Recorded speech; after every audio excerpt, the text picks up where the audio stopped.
Thank you, everyone. I'm delighted to be here. I'm especially delighted because this is one of the most unusual episodes in my half-century career, and it's for the first time I get to share it in the public space. So a quick short history. It began 6 years ago when an industry colleague approached 25/7 and said, something appears to be wrong with one of our announcers in terms of the ratings. Can you come look at it? At the time, I never heard of watermarking. I knew nothing about PPM. And I said, it's a waste of time. But they dragged me along. I listened to my colleague. And my curiosity was highly stimulated. And I said, I want to figure out what's going on. And so 25/7, with my guidance, did a pro bono research investigation trying to make sense out of it because I love a challenge. We eventually published our research on our website, and it's a white paper. And then all manner of discussions started. The phone didn't stop. We became a public clearinghouse. Radio engineers shared their experiences with me, including anecdotal insights, audio samples.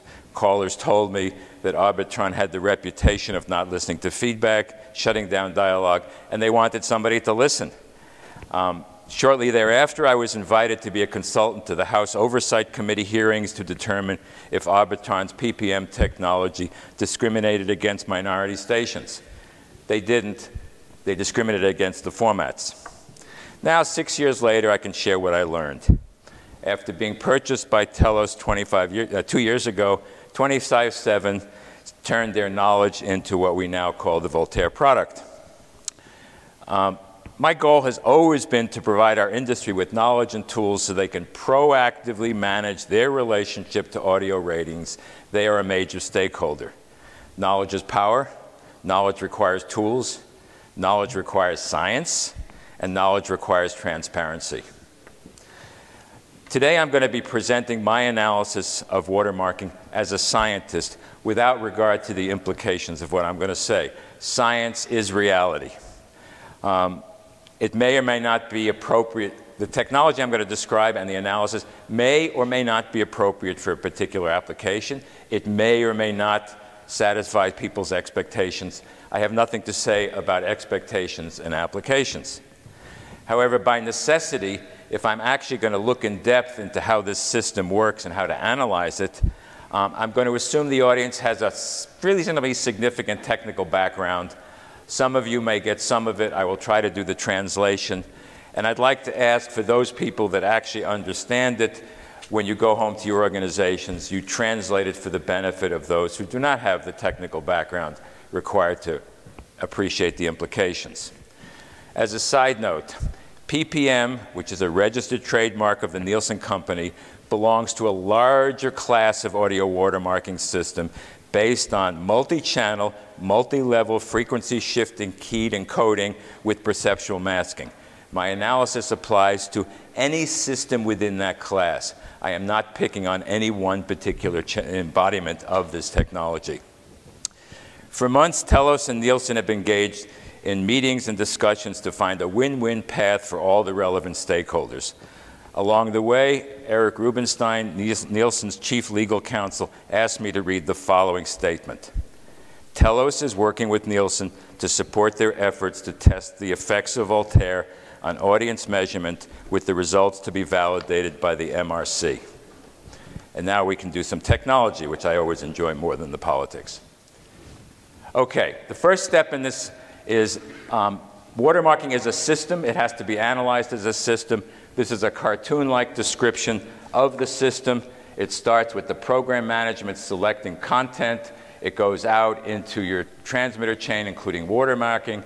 It then goes through the transmitter. It comes to the receiver. It goes to some acoustic environment, and some decoder and ears pick it up. It then may go to a computer, which may do other kinds of data manipulation, which I call assembly rules and edit rules. It's a system. We need to understand this as a system. And it's not trivial, even though it looks like it is, because it's a time-varying, nonlinear, two-channel system, and there are multiple versions of this around in the entire ecosystem. So let's now take a look at, By the way, I'm compressing 5 years of research into 30 minutes, and even though 25/7 is a time compression company, I'm not going to be successful. I could try talking faster. Okay, the first thing to understand is we in the industry are managing a dual channel system. We forget there's a second channel because we never had any visibility into the second channel, and we never had any ability to influence it, so we just quietly forgot about it. But let's now look at this second channel. The top line here is your main channel that you're all familiar with. Somebody creates some speech or music, you have human listeners, and there's noise corruption, which may correspond to watermarking tones and the environmental noise. And the purpose of this channel is to attract listeners. Okay, you know that. The second channel is a watermark encoder, which creates its own signature payload. Its target is not the listener, its target is a portable decoder. The type of signal is frequency shift tones in multiple channels. There could be other technologies, I'm just talking about this one.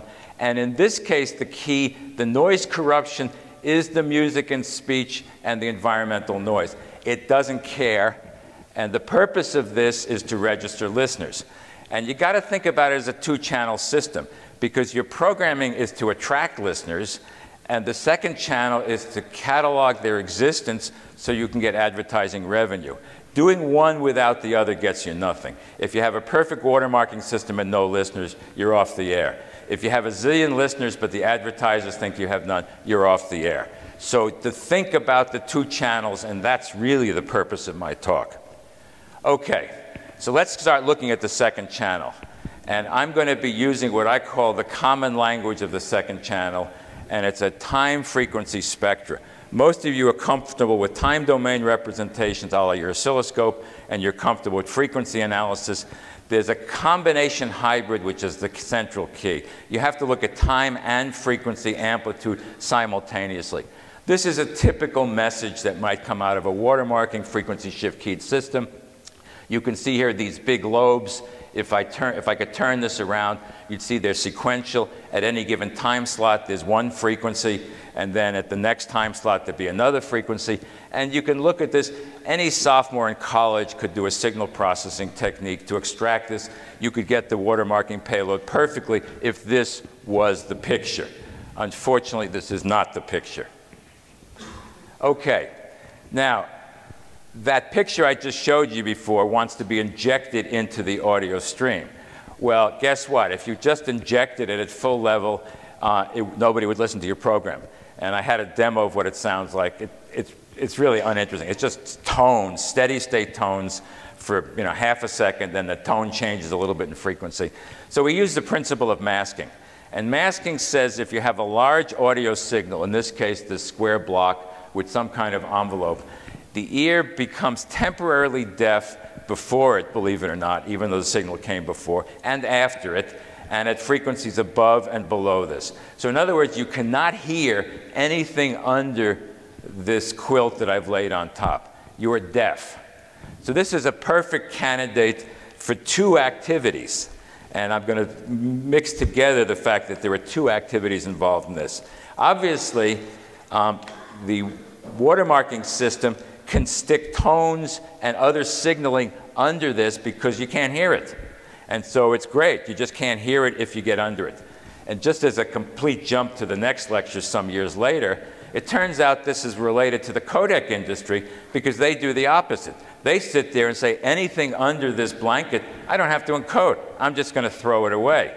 So oddly enough, watermarking and codecs are first cousins of each other, and very often they will fight each other for this turf under the blanket.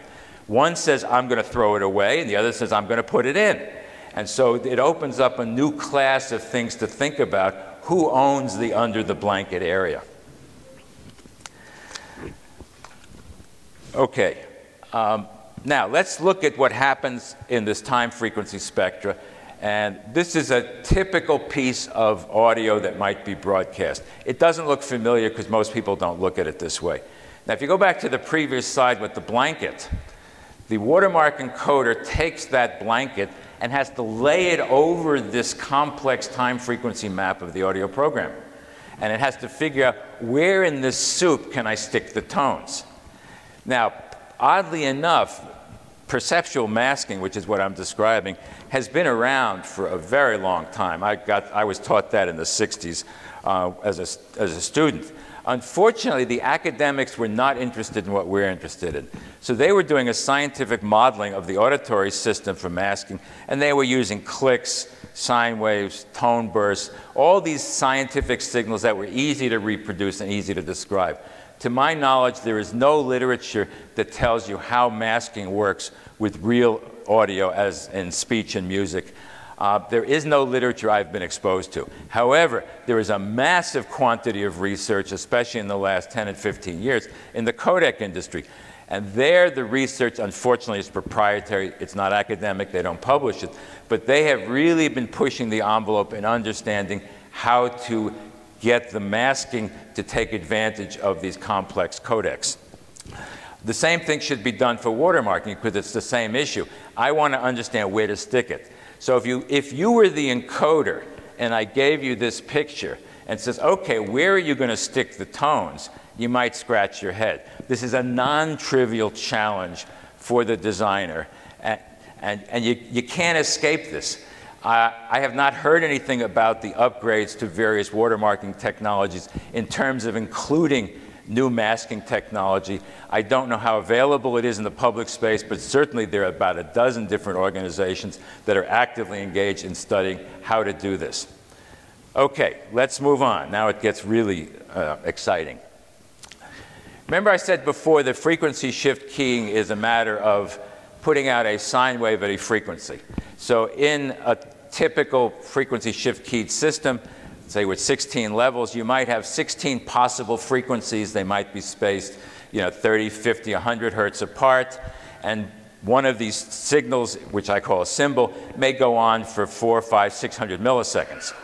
If you look at this piece of spectral content, it has a nice peak at 1 kilohertz.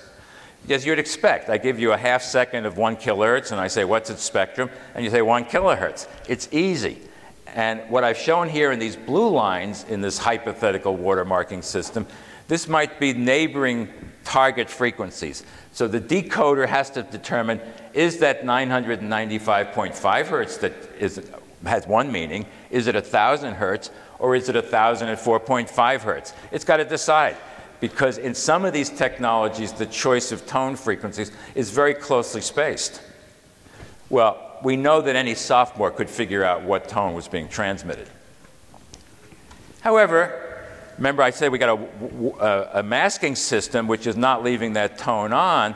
It's turning its amplitude up and down. What happens if I take that 400 millisecond signal, and let's say there's no masking for 300 milliseconds, and it comes out as a 100 millisecond burst? What does the spectrum look like? Well, two things happen. The amplitude drops dramatically. In this case, it drops by about 14 dB. And the signal-to-noise margin in the neighboring channel goes from a really nice 15 dB to 2-point-something dB. In other words, the margin of tolerance to extraneous junk, whether it's junk that came along with your program or junk that got introduced in the listener's environment, the tolerance goes down. And guess what? If I get the channel producing a 25 millisecond sine wave representing the 1 kilohertz, there is no technical way anything can decode that. You have a fraction of dB margin, and unless you had a pristine system with no anything, that is lost forever. It is undecodable. Okay, just to give you a perspective, here are those three cases I just described. This is the 400, this is the 100, this is the 25. You can see very clearly this is real signals with a real spectrum analysis, and basically this gets flattened out. There's nothing left. So the duration of the signals becomes the key piece for decodability. So what happens in the real world? This top thing, I'm sorry, the picture's not so good. That's a singer with a piano. It happens to be my son, so I don't have any copyright issues. And that's the, you got to worry about it. I know there are lawyers in the room. Okay, my son signed a waiver. Okay, now, if you now say, let's go back to that time frequency map and say how much channel 1, which is around 1,000 hertz, could be injected. It's going to analyze this for how much masking can be produced using whatever masking algorithm. The first thing you notice is the amplitude is low, but it's also been amplified by 20 dB. And you notice these watermarking tones are going up and down, sometimes very rapidly. In other words, the information is being turned on and off. But from the previous slide, if I don't leave it on long enough, I get nothing. And when you get up to channel 5, it's really low. It's there. You know, some of these encoders can code down to minus 70, minus 80 dB. You just can't get it to the other side. Okay, now there's a class of signal out there which has a time-frequency spectral analysis, which shows there's nothing up here. 1 to 3 kilohertz, you got these tiny little needles, and the encoder says, oh, I can turn a tone on. Oh, I got to turn it off. Oh, I can turn it on. I can turn it off. And you get these little needles. And as anybody knows, if I give you a half millisecond of 1 kilohertz, it sounds like a click, because that's what it is. So this kind of program material will not encode. Now, at this point, you might say, well, this sounds pretty bleak. Well, there's another side to this which is very optimistic. The typical systems have massive redundancy. So the same message may be sent out thousands of times in a 15-minute interval.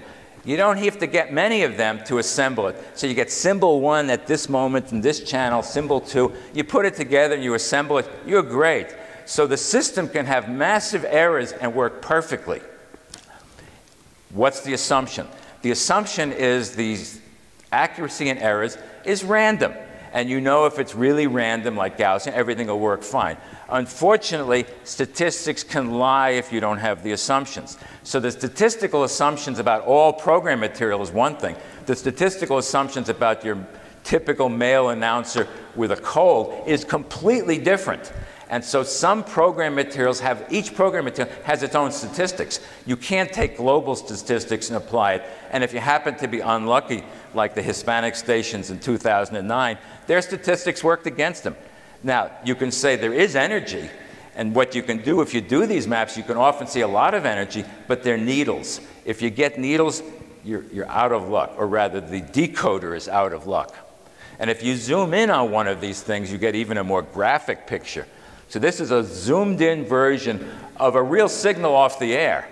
Now, if you happen to be an encoder at 1 kilohertz, all you care about is this stuff. And as you can see, it comes along, turns on, immediately turns off. Then it's off for a while, comes on, turns off. So you'll get stuff coming out of the encoder. You'll get stuff arriving at the decoder. But there's no theoretical way that anybody can separate 1,000 hertz from 1,005 hertz. The mathematics will not allow you to do that because the time frequency product is always approximately 1. So if you want a 5 hertz resolution, you need 200 milliseconds. You just multiply the 2 together. And if the product is significantly different than 1, you're SOL. Sorry for the foul language. OK, so let's do a quick summary of what's going on. You have to follow the time frequency spectrum through the system. This is on the second channel and the main channel, because the main channel is what turns on the second channel. You have to look at the program material in terms of its masking and what kinds of tones are going to be injected. You have to examine the spectrum of the watermarking tones. Then at the decoder, you have to consider the fact that the program itself is overlaid. So the same program that turned on the watermarking tones also is sitting there to clobber them. And so it's kind of an arms race with it. And then you have to consider the listener's acoustic environment. And the question is, can the decoder find enough tones, doesn't have to get a lot, to assemble it into a plausible message or even an approximate message, and such that the edit rules can go figure it out what's going on. Okay, we came up with a product called the Voltaire, and its purpose in life is to do 2 things. It's to give you some visibility. This is an emulation. I had no intellectual property. I just sat there and looked at the signal coming out of the encoder and said, OK, what would I do? And then I came up with the fact that there are theoretic limits. So the Voltaire actually is based on the assumption of doing at the best that is theoretically possible. It doesn't tell you that that's what a particular system is actually doing. And what you have up here is before processing, after processing, and by changing the time-frequency spectrum relationship between the signal and the watermarking in the critical frequency region, you can get dramatically better results. I was going to talk about this, but you can grab somebody in our booth later if you want to know more about it. Okay, when the system is working well, as in you choose the audio perfectly, you do the Voltaire enhancement, you have a quiet environment, everything perfectly, this is what you get for the watermarking signal. And you notice in this case, every channel's got energy. It's a bit chopped up, but it's mostly on. So this channel has got a little bit of an envelope. This will decode perfectly. You'll get hundreds of accurate messages, no problem whatsoever. So the system can work great if the assumptions are there. Okay, now I'm going to jump to what do we want to do with all this. So this is all academic. Now you say, okay, how do I make sense out of this in the real world? We're not interested in a particular listener, even though I've only simulated one listener in the Voltaire. You're interested in your hundreds of possible listeners out there, and you're trying to figure out what enhancement to use, or you got a more or less knob on your processor, and you want to decide, how much should I do? Well, if you were to take all the listeners that you're getting credit for, or let's say you take an individual listener, and what I'm going to call it parameter X, it can be anything in your chain, and you plot it, as parameter X goes up, you get a 100% probability of getting this listener. As parameter X goes down, you get a 0 chance. And depending on the program material, depending on the acoustic environment, depending on everything in the phase of the moon, you'll get some S-like curve which says at one extreme you get nobody, at the other extreme you get 100%. Nobody's surprised. Okay, what you get from the mothership is all your listeners collapse together, and you could do a mental experiment and say, okay, I've got a possible of 100% decoders out there. What percentage will I capture for a given level of parameter X? And you don't know, because none of us have access to it. So you could, if you could make a measurement here, and notice you got so many listeners, however it was, and a measurement here, you get a different number of listeners. Well, in the Voltaire, we built in a GPIO, which allows you to toggle from one value of enhancement to another. You could also do a GPIO on your processor, anything you wanted. Now you could toggle this every odd and even minute. So you take all your odd minutes at, let's say, a value of 12, and even minutes a value of 13, and then weeks later, maybe you get the results. You now do an analysis, and the beauty of this, because you're toggling every minute, you don't have to deal with changes in school vacation. You don't have to deal with weather. You don't have to deal with all the anomalies out there, because the world stays relatively constant over 1 minute. It doesn't stay constant if you do an experiment 1 week, and then 6 weeks later you try a different experiment. So if you do the statistical analysis, you can now draw a straight line approximation. You know where you are on the curve. You know if you're up here, such that if you crank up more of parameter X, you're not going to get anything. Or you know if you're down here, you're in deep doo-doo. Or if you're up here, you can then decide. But I wanted to go further. So I said, all right, you know what? Let's do a 3-point GPIO system where you can make a measurement here on minutes divided by 3, modulo 3, and you get 3 data points. Guess what? With 3 data points, we can approximate a parabola. It's extrapolating. It's not truth, but you can actually approximate what you would get for the percentage of listeners had you set parameter X over here. Now, maybe you don't want to set parameter X up there, but you now have a measurement tool using Voltaire, which will give you an approximation for what percentage of listeners could you have gotten had you manipulated parameter X. And it doesn't have to be just X. It can be parameter X. It can be parameter Y and Z. You can do all the experiments. You can do an experiment like this with your STL codecs. You can do this with your processing. Voltaire is allowing you to measure the entire system chain for this second channel. Remember, you're in a 2-channel business. You're not just in the program business. Okay, so let's do a quick summary of what we are. Okay, so the radio watermarking is a complex ecosystem. It's not a box. A box is not a system. And all the stakeholders are involved in the total system. Nobody owns the system because it includes all kinds of things. Nobody owns, the program director. Nobody owns the music sources. Nobody owns the listener's environment. Everybody can be a stakeholder to improve it. Audio processing tunes the program. Voltaire can tune the Watermark channel. It's a direct analog. You've got boxes that tune channel A, and now you have a box that tunes channel B. Programmers can tune the system by evaluating the content. It's now a level playing field for everybody to be a participant in the management of the system that's so important to them. And I did manage to squeeze it in. And I know there are going to be lots more discussions, so I'm going to be available because we're going to have another talk in a few minutes. And I got the timing perfect for questions, which I wasn't sure I was going to. Thank you very much.